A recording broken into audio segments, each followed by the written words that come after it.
Well, how big was your cellar? Well, it's pretty good size.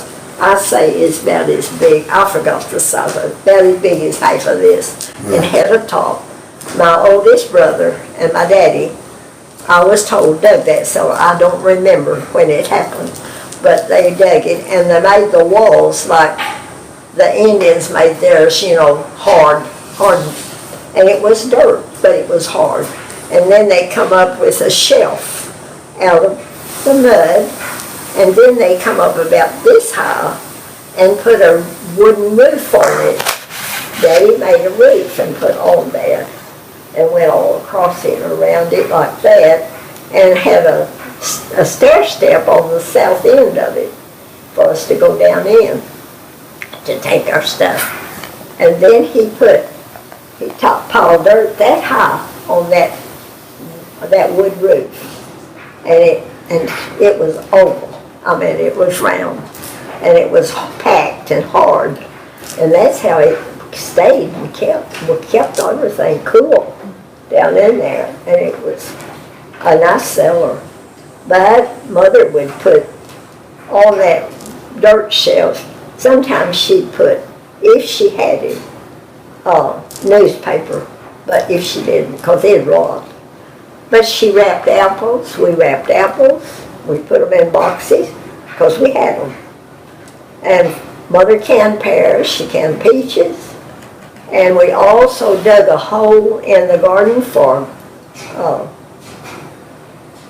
let me see, for some of our vegetables, like turnips. You could not keep a turnip. So you dug a hole and you covered it up, and it would stay all winter, wouldn't freeze. So we had our turnips. How she canned food, she water bathed it to begin with because she didn't have a cooker. And she did everything. The only foods that were hard to keep was corn and tomatoes. Sometimes you had a hard time. If you didn't get that lid on exactly right, it would be, they would spoil. And we put them in quart jars. We canned everything we could get our hands on. We had a cellar full of food. And we canned black-eyed peas, we canned green beans, we canned red beans before they got to be red beans, pintos. We shelled them and canned those. Then they were really, we didn't like those as green beans as well as some other kind, but we did can them. And we canned potatoes, we canned English peas, you name it. We canned all the fruit. Mother made grape jelly, she made plum jelly, she made plum, everything she could. Pears, she canned peaches, but they wrapped apples, but she did. Now I don't know just how this happened, but Daddy sliced all the apples he could. He took a quilt and he put it on top of the barn, and then he laid a sheet on top of that quilt. And then I went up there and he had me scatter the apples he had sliced, and they were going to dry them, and Mother used those.